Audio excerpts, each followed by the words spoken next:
Hi అండి, welcome back to my channel. Purushottam గారు ఉన్నారు కదా, అదేనండి ఆనందికి వర్క్ ఇచ్చారు కదా కంపెనీలో. ఇంకా పురుషోత్తం గారు ఆనందికి పెళ్లి చేద్దామని చెప్పేసి ఆ పెళ్లి కొడుకు కూడా ఎవరో కాదండి బాబు, ఆదిత్యతో పెళ్లి చేయాలి అనేసి ఈరోజు సునందాకి మైండ్ పోయే విధంగా మాట్లాడతాడనమాట. అసలు ఇదంతా ఎలా జరిగింది అనేది నేను చెప్తూ ఉంటాను. మీ పని మీరు చేసుకుంటూ నేను చెప్పే సీరియల్ వింటూ హ్యాపీగా ఎంజాయ్ చేసేయండి. ఇంకా సీరియల్లోకి వచ్చేసేపటికి అందరూ కూడా గ్రూప్ డిస్కషన్ పెట్టుంటారు కదా. పురుషోత్తం గారు అంటూ ఉంటారు కదా, ఆనందీను ఆదిత్య ఇద్దరు కలిసి వర్క్ చేస్తూ ఒకరికొకరు పోటీ పడుతూ చక్కగా అన్ని విజయాలు సాధిస్తూ ఉన్నారు కదా. వీళ్ళు వర్క్లోనే కాదు, లైఫ్లో కూడా వీళ్ళు ఆనందంగా సంతోషంగా ఉండాలి కాబట్టి ఆదిత్యకి ఆనందికి పెళ్లి చేద్దామనేసి అనుకుంటున్నాం. మీరేమంటారు సునంద గారు? ఆదిత్య మీ అబ్బాయి కాబట్టి మిమ్మల్ని అడగాల్సి వస్తుంది. నేను బయట వాళ్ళు చెప్తే విన్నాను, మీ చిన్న అబ్బాయి లవ్ మ్యారేజ్ చేసుకున్నాడు కదా, మరి పెద్ద అబ్బాయికి పెళ్ళి ఎప్పుడు చేస్తారు అని చెప్పి పురుషోత్తం గారు సునందాన్ని అడుగుతూ ఉంటే అప్పుడే సునంద అంటూ ఉంటుందన్నమాట, ఇప్పుడే సంబంధాలు చూస్తున్నామండి, ఏదైనా ఒక మంచి సంబంధం చూడగానే పెళ్లి చేస్తాం అని చెప్పేసి సునంద చెప్పగానే అక్కడే ఉన్నటువంటి ఆదిత్య గారి పియ్యే మన ఊర్వశి మటుకు మెలికలు తిరిగిపోతూ సిగ్గుపడిపోతూ ఉంటుంది. ఆ ఊర్వశిని చూసి సునంద ఆనందంతో ఒక చిలక నవ్వు అలా నవ్వుతుందన్నమాట. ఇంకా అప్పుడే పురుషోత్తం గారు అంటూ ఉంటారు, ఆనందిని నేను నా సొంత కూతురులాగా అనుకుంటున్నాను కాబట్టి తన బాధ్యత నేను తీసుకొని నా చేతుల గుండా పెళ్లి చేయాలనుకుంటున్నాను. ఆ పెళ్లి కొడుకు ఎవరో కాదండి, మీ కొడుకు ఆదిత్య అని. ఎందుకంటే ఆదిత్య ఆనంది ఇద్దరు ఈడు జోడు భలే ఉంటారండి, చాలా బాగుంటారు. ఒకసారి మీరు ఆలోచించండి, ఆనంది లాంటి తెలుగింటి అమ్మాయి, పద్ధతి గల అమ్మాయి మీకు కోడలుగా అవుతుంది అంటే మీరైనా ఎందుకు కాదనర్లేండి అని చెప్పేసి అంటూ ఉంటే అందరూ షాకు తిన్న వాళ్ళ అలాగే బిగుసుకుపోతారన్నమాట. ఇంకా అప్పుడే పురుషోత్తం గారితో ఈ శశికాంత్ అంటూ ఉంటాడు, అసలు మీకు ఆనంది ఎక్కడ పరిచయం అయ్యింది అనేసి ఇంకా వివరాలు అడగ్గా అప్పుడే చైతన్య అంటూ ఉంటాడు, డాడీ అసలు ఈ గోలంతా మనకెందుకు, అసలు ఆనందియే మన ఇంటి కోడలు అని చెప్పేసి, ఈ ఇంటి పెద్ద కోడలు అనేసి ఆదిత్య అన్నకి భార్య అని చెప్పేసి చెప్పాలి కదా మనం అనేసి అనగాని, ఇదిగో ఇప్పుడు నువ్వు ఊరుకో, అంతా మీ అమ్మ మాట్లాడుతుంది కదా, ఆవిడే చూసుకుంటుంది, ఆవిడ ముందు మనం ఏమన్నా నోరెత్తామంటే తర్వాత మనకు ఉంటుంది కదా, ఆవిడ సంగతి నీకు తెలిసిందే కదా చైతన్య, అసలు ఏం జరుగుతుందో చూద్దాం, తర్వాత మనం ఏం చేయాలో అదే చేద్దాం అనేసి శశికాంత్ గారు చైతన్యకి చెప్పి చైతన్య ఏం నోరు విప్పకుండా చేస్తాడనమాట. ఇంకా అప్పుడే శశికాంత్ గారు అడుగున్నారు కదా, అసలు మీకు ఆనంది ఎలా తెలుసు, ఆనంది మీకు ఎలా పరిచయం అయిందని చెప్పేసి ఆ విషయం గురించి ఇంకా మాట్లాడటం స్టార్ట్ చేశాడు పురుషోత్తం గారు. కొన్ని రోజుల క్రితం నా గురించి పేపర్లలో టీవీలలో మారుమోగింది కదా, పురుషోత్తం గారు వెళ్తున్నటువంటి కారు యాక్సిడెంట్లో కాలిపోయింది, దేవుడి దయ వల్ల పురుషోత్తం గారి ప్రాణాలైతే నిలబడ్డాయి అనేసి, నా ప్రాణాలు నిలబడటానికి కారణం ఈ ఆనంది అనేసి అనగానే, ఏంటి ఆనంది మిమ్మల్ని కాపాడిందా అనేసి శశికాంత్ గారు చైతన్య అందరూ చాలా చాలా సంతోషంగా ఉంటారన్నమాట. అవును, ఆనంది లేకపోతే ఆ రోజు నేను చనిపోయేవాడిని, ఈరోజు ఇలాగ ప్రాణాలతోటి మీ ముందుకు వచ్చేవాడిని కాదు. ఆనంది అక్కడ గుడి దగ్గర కూర్చొని ఉంది, అప్పుడే వెళ్తున్నటువంటి మా కారు సడన్గా మంటలు రావటము, ఆ మంటల్లో ఇరుక్కుపోయి నేను బయటికి రాలేకపోతే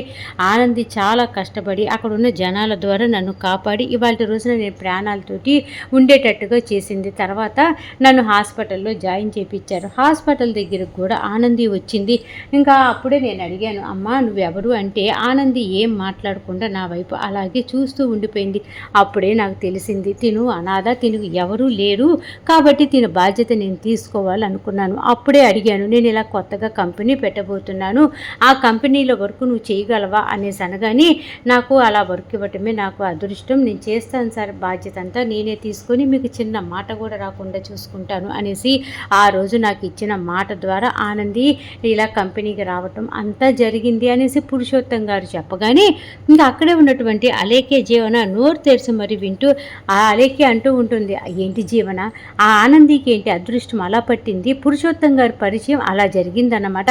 ఆనంది గాలి కొట్టుకుపోతుంది అనుకున్న తరుణంలో ఈ పురుషోత్తం గారి కాపాడటము, ఆ పురుషోత్తం గారు కంపెనీనే ఏకంగా ఆనందికి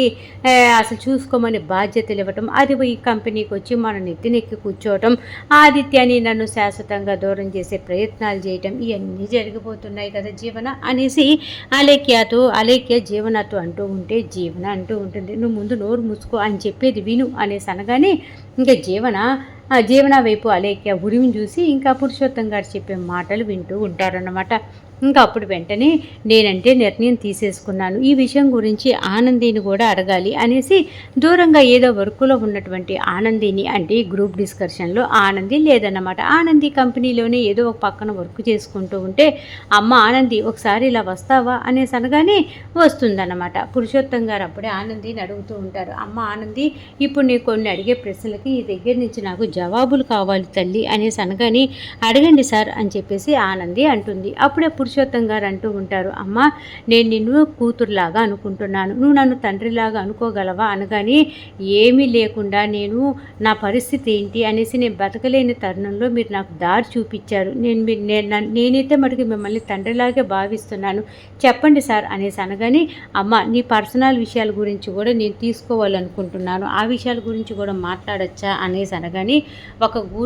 కూతురు గురించి తండ్రికి హక్కు ఉంటుంది కదా సార్, కాబట్టి మీరు మాట్లాడచ్చు, ఏం పర్వాలేదు అనేసి ఆనంది ఇవ్వగానే, అమ్మ నీకు నేను పెళ్లి చేయాలనుకుంటున్నాను, నీకు నేను పెళ్లి కొడుకును కూడా చూశానమ్మా, మీ ఇద్దరు ఆ ఈడు జోడు భలే ఉంటుంది అనేసి అనగానే ఆనంది ఒక్కసారిగా షాకు తింటుందన్నమాట. అంటే అత్తయ్య గారు నాకు పెళ్ళి అయ్యిందని కానీ ఆదిత్యకి నేను భార్యనన్న విషయం కూడా పురుషోత్తం గారితో చెప్పలేదన్నమాట. అంటే తన ఊహల్లో కానీ మనసులో కానీ నాకు ఎక్కడ ప్లేస్ లేదా, నన్ను గుమ్మం దగ్గర నుంచి ఎలా అయితే బయటికి పంపించేశారో అలాగే తన ఆలోచనల నుంచి కూడా నన్ను బయటికి పంపించేశారా అత్తయ్య గారు అనేసి బాధపడిపోతూ పాపం అలాగే చూస్తూ ఉంటే, ఇంకా పురుషోత్తం గారు చెప్తూ ఉంటారు, ఆదిత్య కూడా చాలా మంచివాడు, మీ ఇద్దరు ఈడు జోడు చూస్తూ ఉంటే భలే ముచ్చటగా ఉంది తల్లి, కాబట్టి మీ ఇద్దరికి పెళ్లి చేయాలనుకుంటున్నాం, నువ్వేమంటావు అని చెప్పేసి అనగానే,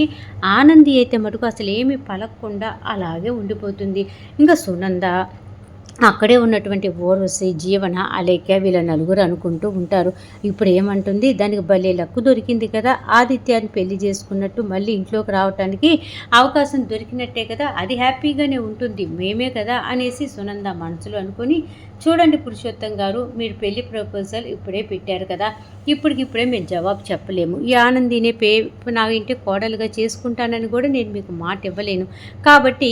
ఈ పెళ్ళి అంటేనే జీవితాంతం కలిసి ఉండాలి, ఈ విషయం గురించి ఇంట్లో వాళ్ళందరం మేము మాట్లాడుకున్న తర్వాత మీకు విషయం చెప్తాం, అది కాకుండా కంపెనీకి సంబంధించి లాస్ట్ది రేపు ఇంటర్వ్యూ ఉంది కదా, దాంట్లో కూడా గెలిస్తే ఆ తర్వాత పెళ్లి విషయం మాట్లాడుకుందాం, సరేనా పురుషోత్తం గారు అనేసి అనగానే, సరే సునంద గారు, కాకపోతే నేను ఒకటే చెప్తున్నాను, ఆదిత్యకి తగ్గ భార్య ఆనంది, మీ ఇంటికి తగ్గ కోడలు ఆనంది ఒక తెలుగింటి అమ్మాయి, పద్ధతి గల అమ్మాయి, ఇలాంటి కోడలు దొరకటం మీ అదృష్టం, కాబట్టి ఈ ఛాన్స్ పోగొట్టుకోవద్దు, మీకు ఒక ఫ్రెండ్ లాగా కూడా నేను ఐడియా ఇస్తున్నాను అని చెప్పేసి పురుషోత్తం గారు అక్కడి నుంచి వెళ్ళిపోతారు. ఇంకా సునంద వాళ్ళు కూడా వాళ్ళ రూమ్లోకి వాళ్ళు వెళ్ళిపోతారా. ఇంకా ఆనంది ఆలోచిస్తూ ఒక కిటికీ దగ్గర నిలబడి ఉంటుందన్నమాట.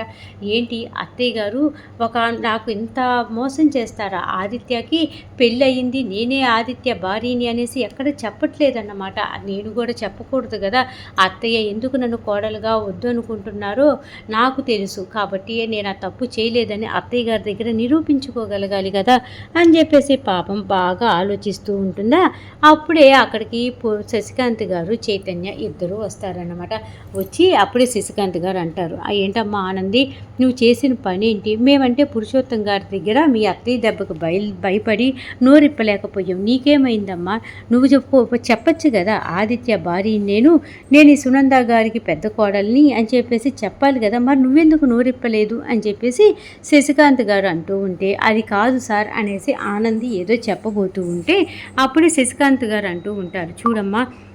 ఎవరూ లేనప్పుడు నన్ను మామయ్య గారు అని పిలవచ్చు, ఎవరైనా ఉన్నప్పుడే నన్ను సార్ అని పిలువు తల్లి అనేసి అనగానే, సరే మామయ్య గారు అనేసి ఆనంది శశికాంత్ గారికి చైతన్యకి ఏదో చెప్పబోతూ ఉంటుందన్నమాట. ఇక్కడ ఇలా జరుగుతూ ఉంటే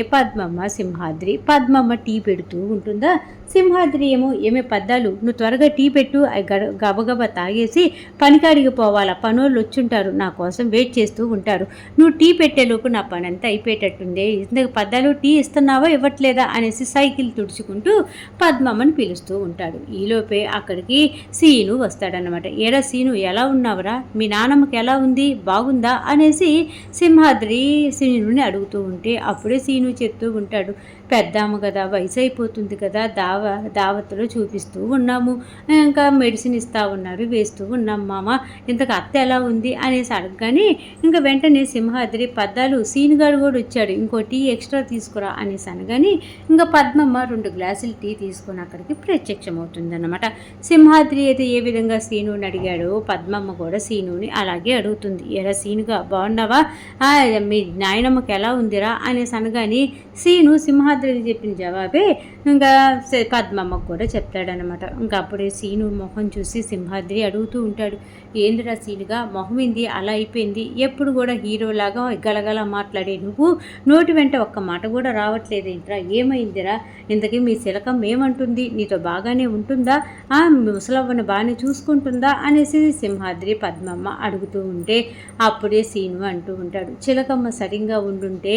అసలు నానమ్మ హాస్పిటల్కి ఎందుకు పోయేది మామ, ఆ నానమ్మకి దిగులు, నేను చిలకమ్మ సరిగ్గా ఉండట్లేదు, ఈ సీనుగాడికి అనవసరంగా పెళ్లి చేశాము, భార్యాభర్తలు సరిగ్గా ఉండట్లేదు అనేసి నా దిగులతోనే ఆ ముసలామ కోలుకోవట్లేదు, చిలకమ్మకి ఎంత చెప్పినా నా మాట అయితే వినట్లేదు, పని పని అనేసి ఆఫీస్కే వెళ్ళిపోతుంది, 24 గంటలు ఫోన్ చూసుకుంటుందే తప్ప ఇంట్లో పనులు కానీ నానమ్మ బాధ్యత కానీ నా బాధ్యత కానీ అస్సలు చూసుకోవట్లేదు మామ, ఇంతకీ ఆనంది పరిస్థితి ఎలా ఉంది అని చెప్పేసి సీను అడగగానే ఇంకా ఆనంది గురించి కూడా పద్మమ్మ సింహాద్రి జరిగిందంతా చెప్తారు. ఇంకా అప్పుడే సీను బాధపడిపోతూ అంత మంచి ఆనంది కుట్టేమ్మకే అన్ని కష్టాలు పడుతుంది, ఆ దేవుడు ఎప్పుడు కళ్ళు తెరుస్తాడో, కుట్టి ఎప్పుడు అత్తగారింటికి వెళ్తుందో, నా చిలకమ్మ ఎప్పుడు మంచిగా నాతో ఉంటుందో అప్పుడే మా జీవితాలన్నీ బాగుపడతాయి మామ, ఇంకా మా చేతుల్లో ఏమీ లేదు, ఆ దేవుడి నిర్ణయం అని చెప్పేసి సీను చెప్పి పద్మం ఇచ్చినటువంటి టీ తాగి ఇంకా సింహాద్రి పద్మమ్మ సీను ముగ్గురు మాట్లాడుకుంటూ ఉంటారు. ఇక్కడ ఇలా జరుగుతూ ఉంటుంది కదా. ఇంకా అక్కడ ఆనంది శశికాంత్ గారు చైతన్యతో మాట్లాడుతూ ఉంటే అప్పుడే ఆనంది అంటూ ఉంటుందన్నమాట, మిమ్మల్ని మావయ్య గారు అనే అంత హక్కు నాకు లేదు సార్, ఇంకా అసలు నాకు లేదని అనుకుంటున్నాను అని చెప్పేసి ఆనంది బాధపడిపోతూ శశికాంత్తో అంటూ ఉంటే అప్పుడే చైతన్య అంటూ ఉంటాడు, అదేంటి వదిన అలా అంటావు, ఎవరు ఏమన్నా సరే ఎంతమంది వచ్చినా సరే నువ్వే ఆ ఇంటి పెద్ద కోడలివి, నీకు మా నాన్నని మావయ్య గారు అని పిలిచే హక్కు నీకుంది వదిన, నువ్వు మా వదినివి మా పెద్దొదినివి అంతే తప్ప నువ్వు ఆ ఇంటికి నీ కానని ఎవరు ఏదన్నా పట్టించుకో మాకు, నువ్వు చాలా మంచిదానివి, నువ్వు ఎలాంటి దానివో మాకు తెలుసు, నువ్వు త్వరలోనే ఆదిత్య అన్నయ్యతో కలిసి మా ఇంట్లో అడుగు పెడతావు, ఇంకా ఆ ఇంటికి పెద్ద కోడలు నువ్వే వదిన, ఎవ్వరు కూడా నీ ప్లేస్లోకి రారు, నేను మర్దిగా మాటిస్తున్నాను, నువ్వు అసలు ఈ విషయం గురించి ఏం బాధపడమాకు వదిన అని చెప్పేసి చైతన్య చాలా చాలా ధైర్యం చెప్తూ ఉంటాడనమాట. కాకపోతే ఆనంది మటుకు పురుషోత్తం గారు చెప్పిన మాటలన్నీ గుర్తుకు తెచ్చుకుంటూ ఉంటుంది. సునంద గారితో అంటూ ఉంటారు కదా,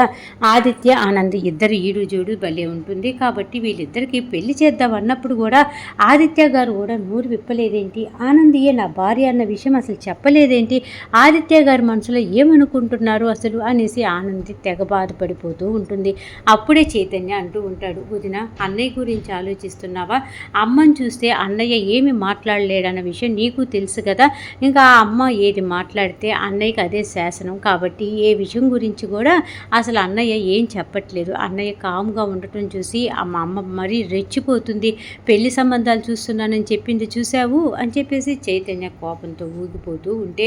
అప్పుడే ఆనంది అంటూ ఉంటుంది, మన చేతుల్లో ఏమీ లేదు, అంతా శివయ్యే చేస్తాడు, ఏది జరిగినా కూడా ఆ శివయ్యే చేశాడని నమ్ముతాను అనేసి చైతన్యకి జవాబు చెప్తూ ఉంటుందన్నమాట ఆనంది. మొత్తానికి అలా డిస్కషన్ జరుగుతూ ఉంటుంది, అందరం మాట్లాడుకుంటూ ఉంటే ఈరోజు ఎపిసోడ్ అయిపోయిందనమాట. మొత్తానికి సీరియల్ బాగుంది, చక్కగా ఉంది, అర్థమైంది అనుకుంటే మర్చిపోకుండా నా ఛానల్ని లైక్ చేయండి, షేర్ చేయండి, సబ్స్క్రైబ్ చేసుకోండి, కింద బెల్ సింబల్ ఉంటుంది కదా దాన్ని గట్టిగా ఒక్క బాధేసేయండి. రేపు రాబోయే ఎపిసోడ్లో మళ్ళీ కలుద్దాం, అంతవరకు ఉంటా మరి, బాయ్.